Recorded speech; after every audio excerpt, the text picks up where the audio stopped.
Hello again, Vagrus in training here, back with some more. It's finally time to leave Avernum behind. As you have seen in the previous episode, almost half of that runtime was just those two fights. So yeah, in the main game, we're going to avoid fighting as much as possible, because it is really brutal. And it's gonna take us about 2 weeks to fully recuperate from that.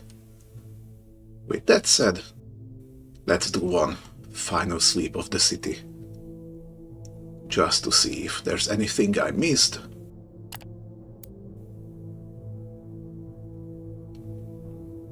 What a dick move would it be to report Cedarius and then immediately leave with him.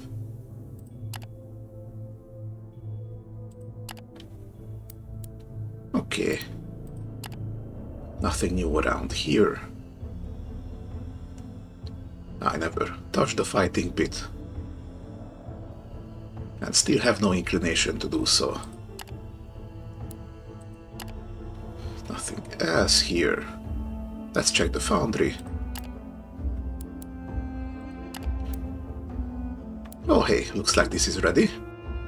You talk to several smiths about how to make your cards more resilient by reinforcing them with metal. Okay, already had this text.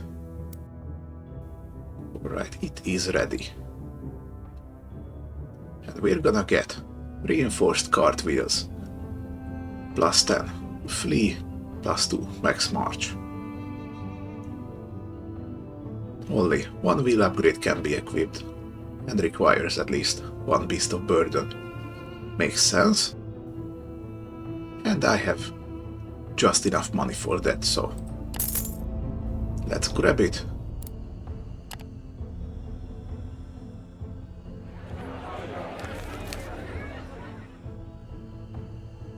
Okay, this goes here.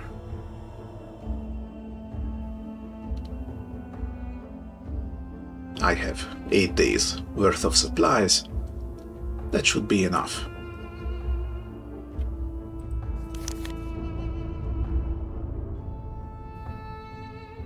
Okay, now it is time. You make ready to leave Avernum. Nothing prevents you from leaving now. Okay, so need at least 5 scouts. Had to do the story mission. Morven is not severely wounded. Ha, interesting.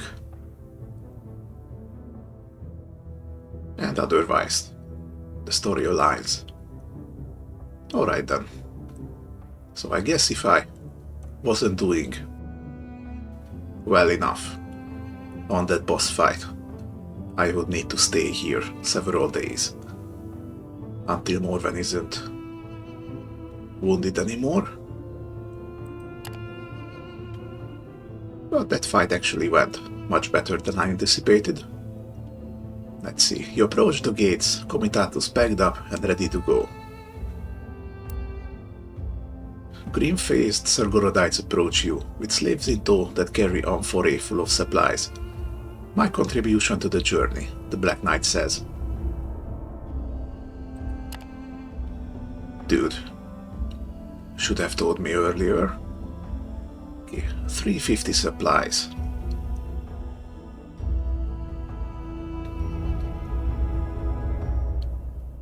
That's about 1.5 stack, slightly less. That's gonna be about 2 or 3 extra days. I hope it's gonna be good enough. The guards check your cargo and talk to you briefly as the Comitatus moves through the gate. Did you pay your tax upon entry? I have. You are finally outside the city gates. The Comitatus stretches out into a line and you start to head towards your destination. The wasteland awaits. I don't know why this is checking twice in a row, but okay. With the Black Knight's investigation concluded in Avernum, we were yet again chained to his will and purpose. Commandeered from our original venture, we set out across vast plains of sand and rock in search of escaped slaves that preyed upon travelers. We could only dream that we'd make it out of this predicament alive and could return to our journey eastwards. In freaking deed.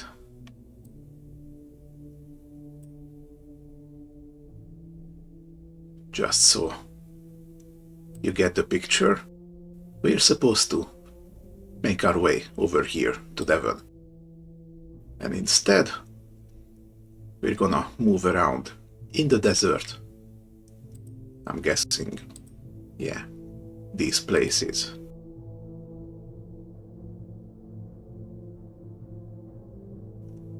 So that's 5 to 6 days, 3 to 5. I'm guessing we're gonna have to do a little bit of detour like this. Okay, there's an outpost in the way. And Utvorar. Huh, there actually was one passenger that was going here. I didn't actually pick them up. But I refuse to go back to Avernum now, so that is gonna be it. I suppose this is the closest one, so let's mark it.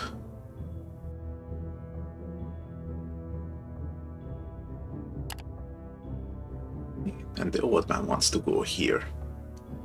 That too needs to wait for a little while.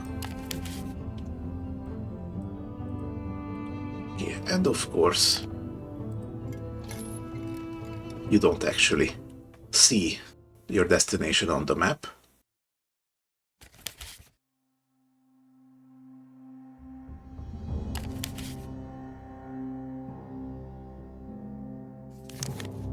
I kind of want to hit this outpost first. See if there's anything noteworthy.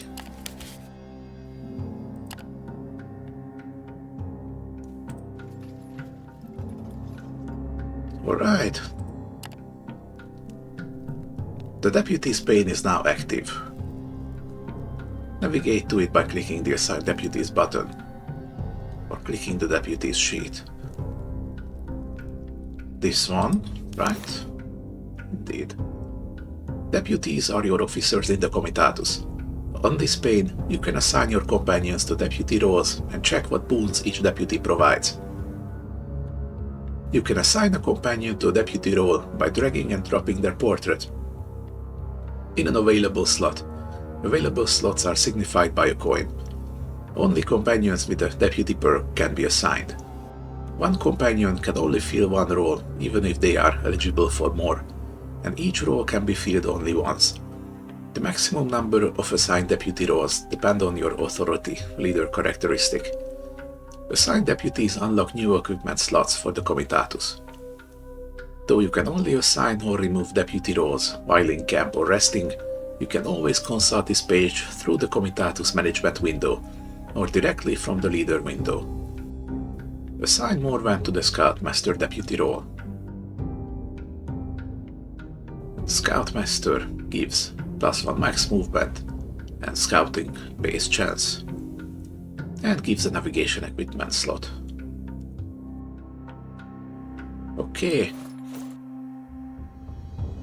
That is gonna be all the deputies.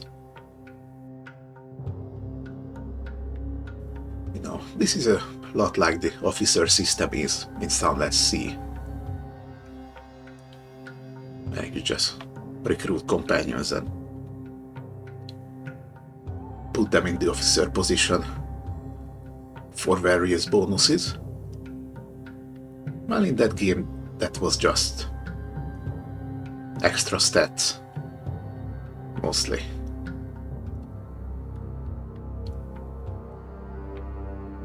Okay.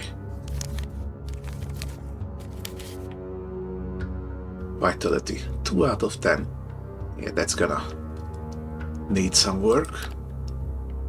Morvens, 2 out of 14. I really hope they heal up a little bit.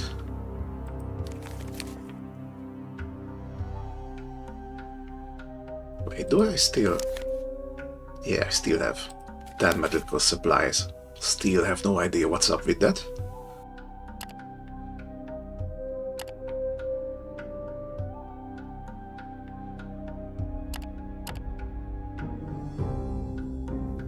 Okay, now what?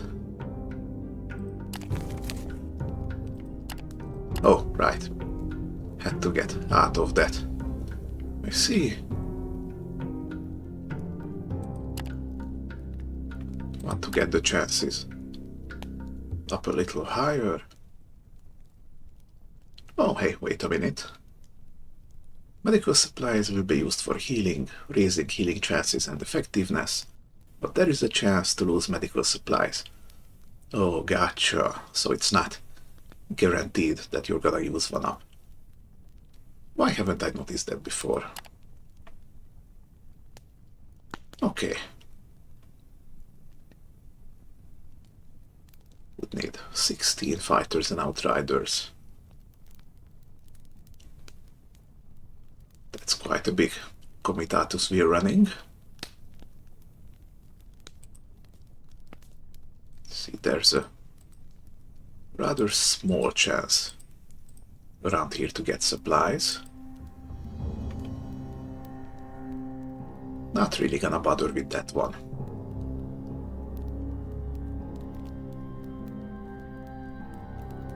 Everything is really good. Okay, Morven is healed up from being hurt. The scouting icon is now active on the node radio menu. Click on the node you currently occupy and then on the eye icon. Okay, so I am here, and here's scouting. Scouting allows you to gather information about what is going to happen in nearby nodes before committing your comitatus to a path forward. This is done by sending your scouts out. Scouting is divided into 2 categories: manual scouting and auto scouting. Both forms serve the purpose of revealing important information about combat encounters, hunting, foraging, and events in the surrounding area. Manual scouting covers anything from the node you occupy to a larger surrounding area that stretches out far into the distance. The more distance covered, the higher the movement point cost. So you can either choose to move blindly or stay and scout, but you're not moving as much. Gotcha. The amount of movement points needed is also dependent on the number of scouts you choose to send. Makes sense? And the extent of the area you elect to cover surrounding the comitatus. These factors, among others, also indicate your probability of success or failure, as indicated beside odds. The colored icons represent the different things that you can find. The upward arrow on the right side allows you to use resourcefulness to guarantee results in a specific category, regardless of your normal chances to succeed or fail at scouting. That's interesting. So you're telling me that I can force a hunting opportunity if I'm ever very low on supplies. Interesting. That's actually rather fair of the game. I guess when you're going into the desert and there is basically no chance of any hunting or foraging, you kinda have to do something. Scouting is not without risks. Your scouts may not return in case of a failure. Use the plus button to set up a minimum scouting distance of 3, 2, 3. That makes the cost 3 movement.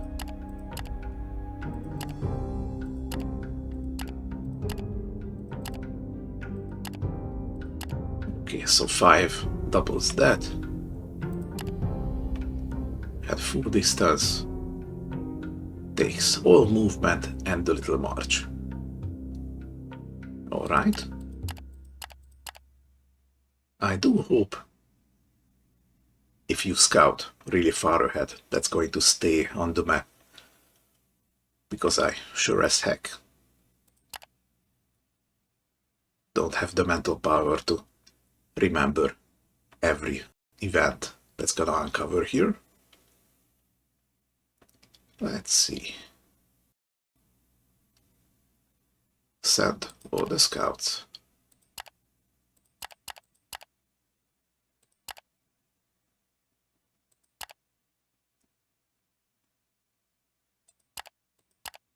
Okay, so 1 scout only works on your own node.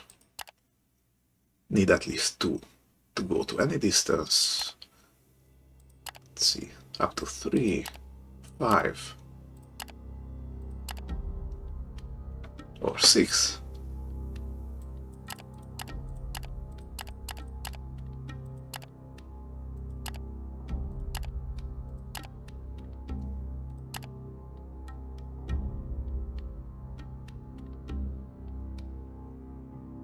Okay, does this mean that at a distance of 2 it is free?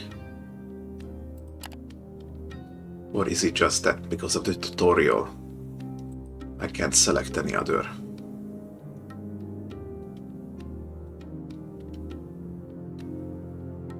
Okay, fairly good chances here. Oh, and it even paints you.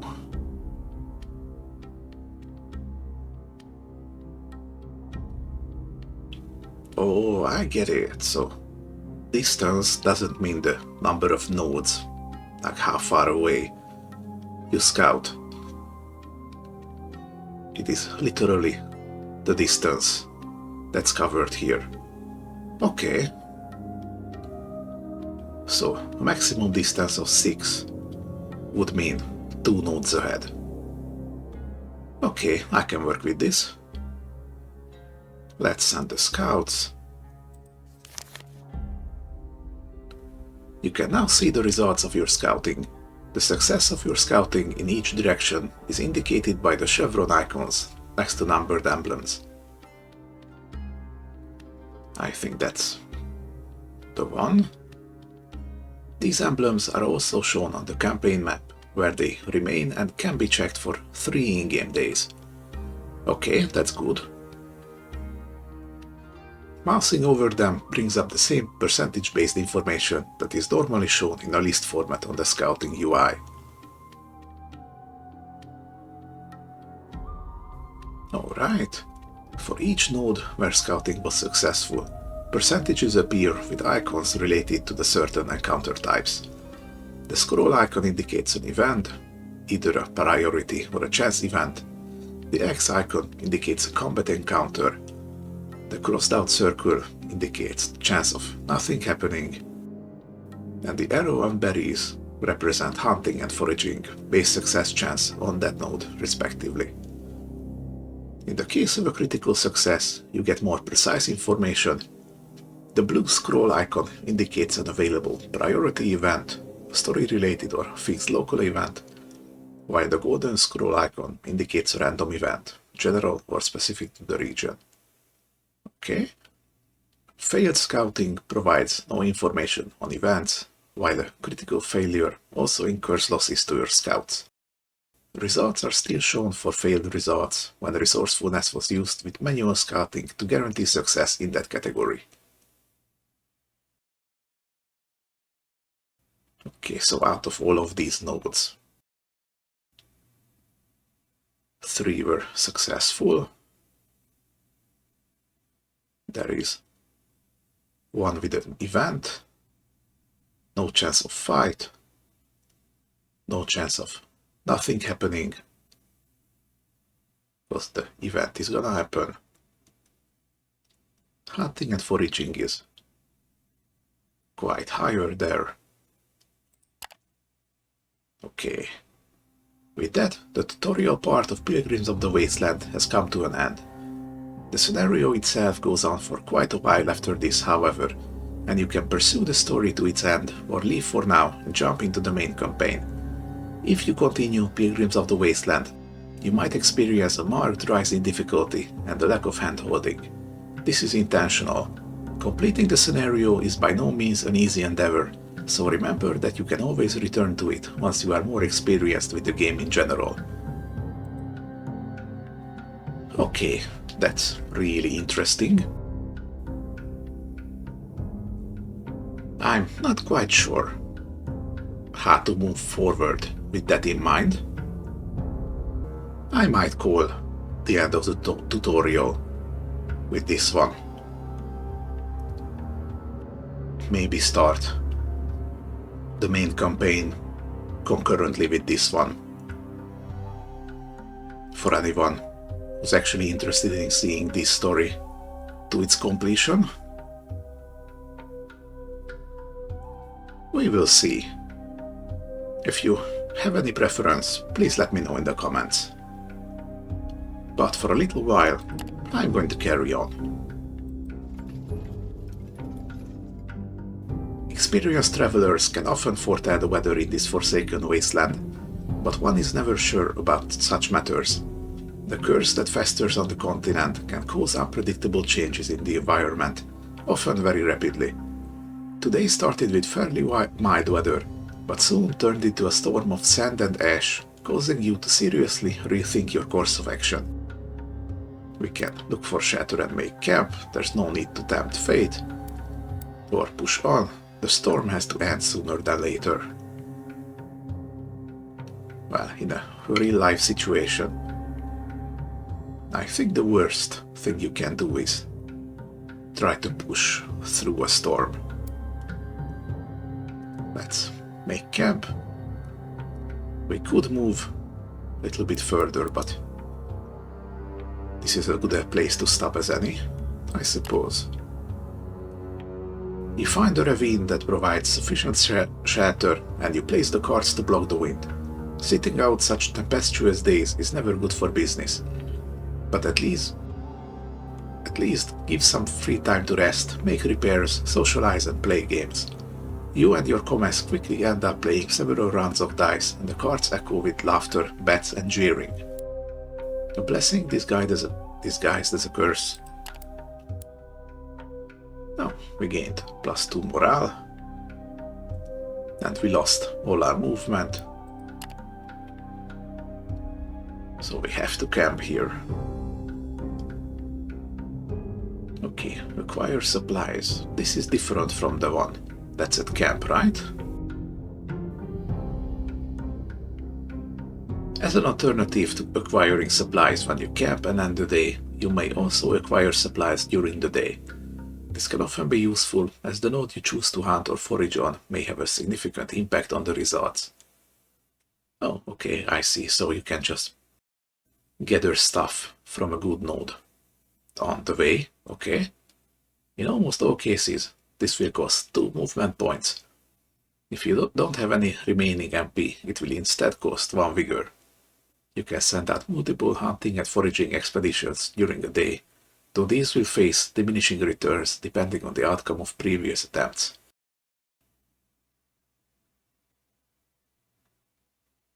Okay. Hunting is still very low chance here.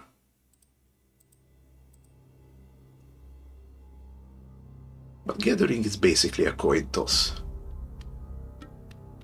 Too bad I don't want to lose vigor over this.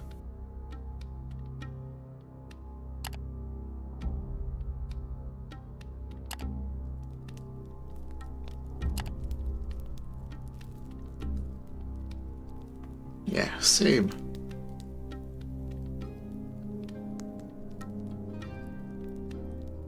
Okay, obedience seems to be increasing on the move for some reason. Someone really needs to tell me why this changes the way it does. Oh well.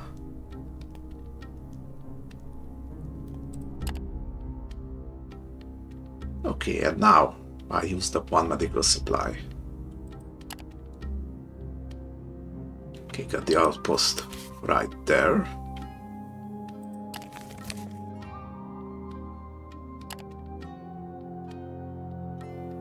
Let's take a look. Like it's in a book. Got one insight for discovering.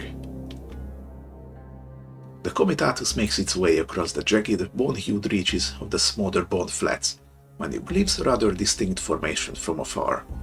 First, you believe it to be an unusually tall rock, but that observation is only half true.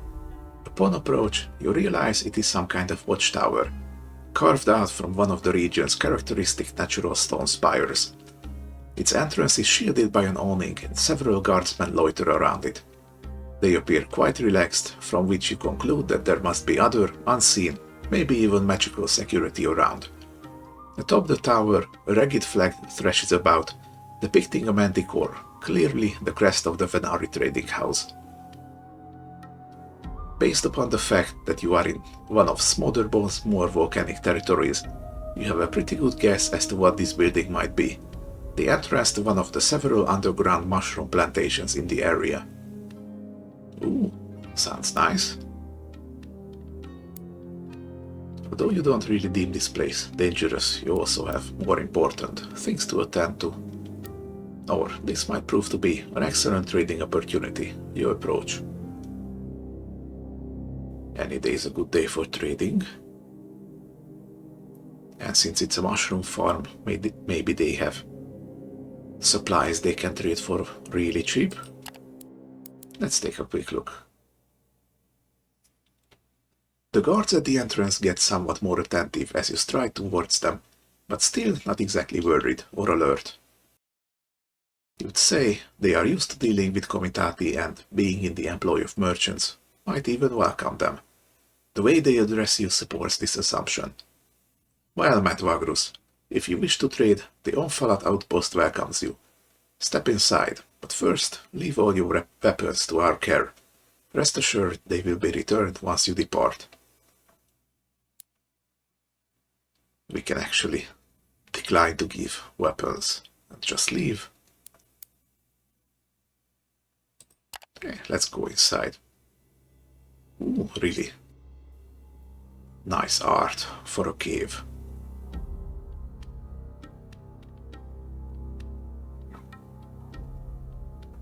You entrust your weapons to the guards and enter the tower, followed by only some of your closest companions. Several watchmen escort you down a spiral staircase worked into the malleable ground. Unsurprisingly, the tower was just a front for the volcanic caverns sprawling beneath the surface. Descending on a complex array of vast racks carved from bone, you finally enter a huge subterranean grotto of pale luminescence. The place is riddled with a sweet, musky scent and tall tree-like fungi, each of them gently glowing in the dark. Between them, there are small huts of clay and a multitude of workers scurrying around the stems doing harvest work. Some on ladders, some on ropes dangling from the caves high above, again others tending to the mushrooms with fertilizers and dung. A pale, half-naked man with exceptionally bulbous eyes walks towards you smiling, arms wide open. Ah, new business partners, I reckon. Welcome. It's been quite a while since we've had the pleasure to speak with fellow merchants. My name is Kuath, and I am the superintendent for this humble farming operation of the Venari trading family. How may I assist you? Okay, we are perceptive enough to tell that he's on edge. We can inquire. Let's see about some mushrooms. But of course, Kuath says, that's what we're here for after all. Please visit our sales associate, Master Prologue over there. He points to an old and untypically slender dwarf, standing next to a huge pile of crates and boxes. Unless there is anything else you'd like from me. Okay, I'm a little bit curious about his troubles. Although he tries to hide it, Superintendent Kuath is visibly nervous. Is there some kind of a problem, you ask? What? A problem? No, nothing that should concern you. Just the regular stress of being responsible for everything around here. Okay, we can use Javek, along with some resourcefulness, to work his magic. Or just regularly. Try my hand in that.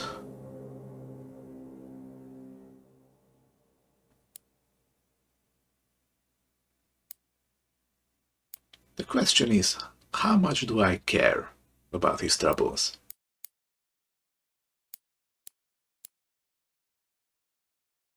Not enough to use resourcefulness, I think. So let's try a regular persuasion. Come now, you can tell me. Maybe I can help. Try to persuade him to talk. Oh hey. Succeeded. So be it. But not here. Follow me. Kuath leads you to a small cavern opening from the back wall of the larger grotto, separated by a rag curtain from the rest of the farm. Judging from the piles of scrolls stacked on a desk and on the shelves, this must be his office. Even most of the workers don't know, hence the need for privacy. I am not sure I can trust you, but I am in dire need of someone competent, or at least more mobile than me. Okay. Superintendent Kuath sighs. Might as well tell you. See, a couple of months ago, our mushrooms started withering, nay, rotting, which is a bit strange for something that thrives on rot to begin with. My best guess is that after exhausting the upper layers of the soil, we dug too deep and unleashed something. Maybe some kind of a magical effect, some anomaly, a residue from the calamity. We didn't even notice it in the beginning because apparently the rot eats the fungi from the inside. The first sign was when some of the workers started getting sick. Oh, it's not exactly lethal, at least not right away, but it dehydrates and weakens anyone who digests the mushrooms to a degree that makes survival in the wasteland extremely difficult, if not outright impossible. And then there's the spores that might spread the contagion further. You listen as the superintendent goes on. It doesn't appear to be very contagious, but of course we quarantine the afflicted. Only a few select workers know. The rest were told it's a case of scurvy, which is quite believable as we tend to follow a rather simple diet down here. Meanwhile, we had just enough upper caves left to keep on harvesting healthy specimens for a while. Seeing your alarmed expression, he adds, "Oh, don't worry. Should you have purchased some of our goods already, let me assure you that we still have a large quantity of uncontaminated mushrooms. We are looking for profit, yes, but that doesn't include losing our potential long-term customers to disease. You must understand that this whole operation was entrusted to me, and my Venari superiors are unforgiving, to put it mildly. I hoped I could find a remedy before it's too late, but now must admit I'm at my wit's end. You seem to be someone of vast resources. Maybe you could help me out. I wouldn't be ungrateful."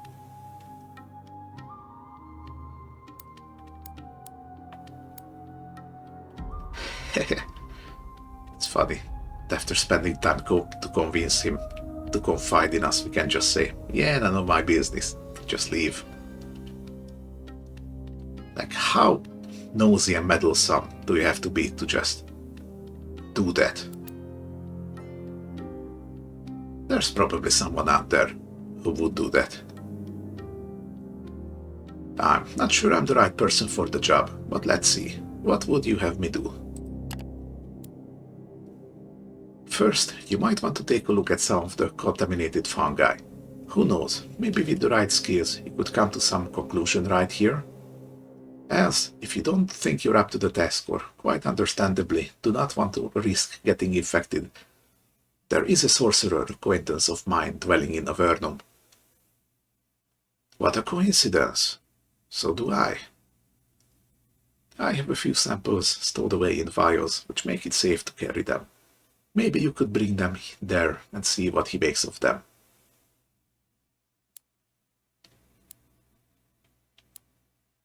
Yeah, let's see. Kuath beckons you to follow him.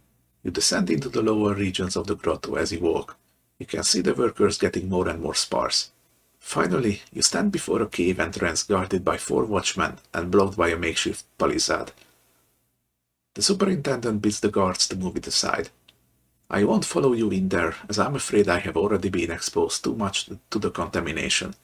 I'd also advise you to wear this. With that, he hands you a bone-framed mask made from some organic matter. It's beast skin infused with vinegar, he explains. The only thing we found to block the infection, for a while. Still, better be quick about it. You enter and find yourself in a small chamber with a table in the middle. On the table, several samples of fungus flesh are displayed, all in various stages of decay. The first one looks almost completely healthy, apart from a few minuscule black dots on its surface. But as you progress to examine all of them, you can see that this is a neat display of how the sickness destroys the plantation stock. The last mushroom is but a foul, shriveled thing, dead as it gets, but somehow still emitting small, dark clouds of spores. Pressing your mask onto your face, you begin the examination. We have a tiny bit of herb lore, but that gives a low chance still. Let's use a little bit of resourcefulness. Still a coin toss, but maybe. Oh wow, success again. Nice. You dissect and examine the specimens laid out before you expertly, and after a while, you seem to find what the problem is. After working for the better part of an hour, you leave the chamber. Superintendent Kuath stares expectantly at you. The issue is not grave, nonetheless it is serious, you start to explain. What affects your fungi seems to be partly natural, but enhanced by some magical anomaly, most likely leftover from the calamity that's been buried deep underground until now. Thus, you need a combination of common disinfectants and enchantments. Then you go on to give a long list of the components required to stop the infection. Of course, I won't be able to provide you those, but at least now you have something to build upon. Get yourself an expert herbalist and a sorcerer, and you should be alright. Kuath couldn't be more thankful. As you take your leave, he makes sure to reward you with a generous amount of uncontaminated fungi.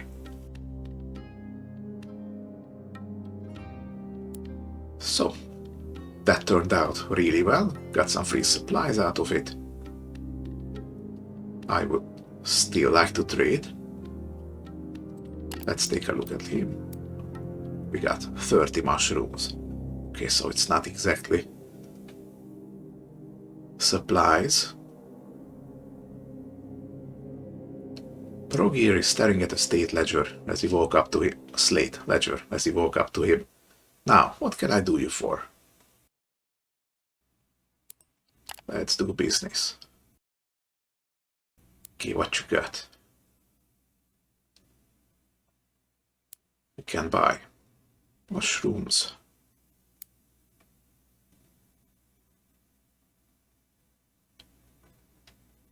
Okay, I still would rather keep what little money I have for emergencies. But I got 30. Maybe another 10, so that's almost a full stack. And look at this. I got the nicest number of money over here. Okay, seems like there is nothing more to be found here. You ascend the racks and the spiral staircase. As you return to the surface tower, the guards hand back your weapons and you return to the comitatus. Let's go, folks. I'm done here.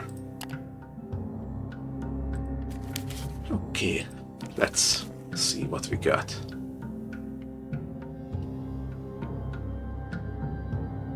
sack of dried mushrooms, very popular as an ingredient for food and drinks due to its wide availability. Okay, so it's technically not supplies, but rather trade goods. Okay, let's merge stacks.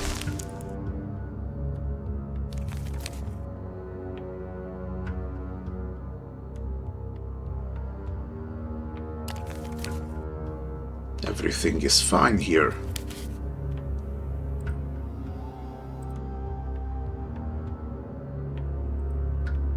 Okay, now, which way should I go?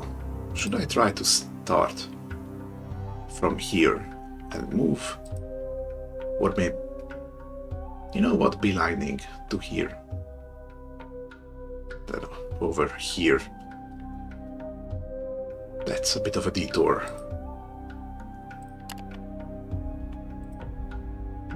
I'm just gonna mark all three of these.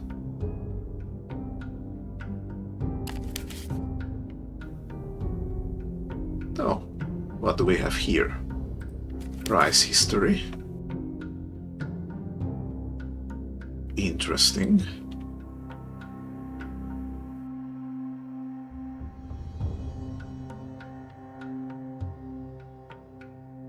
But they literally have nothing to trade. Seems like that mushroom doesn't show up here as something that we technically traded.